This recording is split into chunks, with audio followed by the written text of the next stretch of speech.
बिस्मिल्लाहिर्रहमानिर्रहीम। आज मज़ेदार से स्पाइसी से कुछ देसी बॉल्स बनाएंगे। उसके लिए आलू बॉयल किए हैं, कॉर्नफ्लोर डाला, वेजिटेबल डाली हैं, शिमला मिर्च, गाजर, ग्रीन प्याज, सिंपल प्याज, सब्ज़ मिर्च और धनिया। उसको चॉप करके हमने डाल दिया है। चाट मसाला, नमक, तड़ा मिर्च, अजवाइन और गरम मसाला डालेंगे। ये स्पाइसीज हमारे जो हम इसके अंदर डाल देंगे और इसको अच्छी तरह से मिक्स करके एक डो सी बना लेंगे इसकी, ठीक है। और बहुत ही मज़े के इंशाल्लाह ये बॉल बनाएंगे। वीडियो को फुल देखिएगा, थोड़ी सी छोटी सी वीडियो है। तो जहाँ बॉल बना लिया, अब हम इसे फ्राई कर लेंगे और फिर इसके बाद सॉस बनाएंगे इसकी।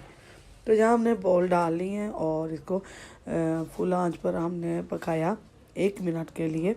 और ये बहुत ही ज़बरदस्त गोल्डन कलर हमने इसको दिया। और अब हम इसकी सॉस बनाएंगे। ये देखें, इतने ज़बरदस्त हमारे ये तैयार हुए हैं। और इसकी फुल वीडियो जो है ना मेरे लॉन्ग वीडियो जो चैनल पर आई हुई है। अगर तफसील से देखना चाहते हैं तो ज़रूर आइएगा, ज़रूर देखिएगा। बहुत मज़े की है। सॉस में chilli sauce, chilli sauce, soya sauce है, ऑयल में डाला है, केचप डाली है और फिर इसमें थोड़ा सा पानी डाल के इसकी सॉस तैयार की। इसमें थोड़े से वाइट तिल डाले हैं और ये मज़ेदार सी हमारी सॉस तैयार होगी।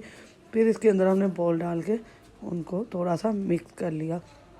तो बहुत मज़े की ये सॉस हमारी तैयार हुई थी और बहुत ज़बरदस्त से हमारे ये बॉल तैयार हो गए। ज़बरदस्त से ये देखें, अल्हम्दुलिल्लाह जी, माशाल्लाह। खूबसूरती की इंतहा देखें और मज़ेदार भी बहुत है।